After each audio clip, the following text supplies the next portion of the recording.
ಇನ್ನು ಎಷ್ಟು ದಿನ ಅಂತ ಹಿಂಗೆ ಟೈಮ್ ವೇಸ್ಟ್ ಅಂತ ಇರ್ತಿದ್ದಿ, ಹಿಂಗೆ ಸ್ಕ್ರೋಲ್ ಅಂತ, ಇಲ್ಲೇ ಟಿಕ್ಟಾಕ್ ಅಂತ, ರೀಲ್ಸ್ ಅಂತ, ಯೂಟ್ಯೂಬ್ ಅಂತ, ಇನ್ನು ಎಲ್ಲಿ ತನಕ ಹಿಂಗೇ ಇರ್ತಿದ್ದೆ. ಅವ್ರೇನಂತಾರ, ಇವನಂತಾರ, ಅವನ್ನ ನೋಡು ಹಂಗ, ಇವನ ನೋಡಿ ಹಿಂಗ. ನಿನ್ನ ಒಪಿನಿಯನ್ ಏನು? ನಿನಗೇನು ಅನಿಸುತ್ತೆ? ಇದಕ್ಕೆ ಇನ್ನು ಎಲ್ಲಿ ತನ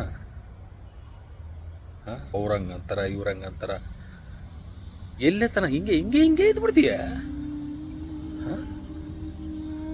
ನಿನಗೋಸ್ಕರ ಒಬ್ಬನ ಕಾಯಕತ್ತಾನ, ಅವನ ನೋಡಕತ್ತೀಯ, ಅವನ ತಿರುಗಿನ ನೋಡಿಯ, ಅವನು ಎಲ್ಲಿದನ್ನು ನೋಡಿಯ, ಅವನು ಏನು ಮಾಡಕತ್ತಾನ ನೋಡಿಯ. ನಿನಗೋಸ್ಕರ ಒಬ್ಬನ ಇದೇನ, ಅವನು ನಿನ್ನ ಟೆನ್ಷನ್ ಏನು, ಅವನ ಮೈಂಡ್ನಾಗ ಏನೈತೆ, ಯಾವತ್ತನ ಆಲೋಚನೆ ಮಾಡಿಯ. ಬರೆಯದೆ ಅವನು ಹಂಗ ಟ್ರೈ ಮಾಡ್ಬೇಕಂಗ, ಇವನಂಗೆ ಟ್ರೈ ಮಾಡ್ಬೇಕು. ಅಲ್ಲಿ ನಿನಗೋಸ್ಕರನೇ ಒಬ್ಬನ ಇದಾನ, ಅವಂದು ಏನು ಒಪಿನಿಯನ್ನು ಕೇಳಿ ಯಾವತ್ತನ ಇಲ್ಲ.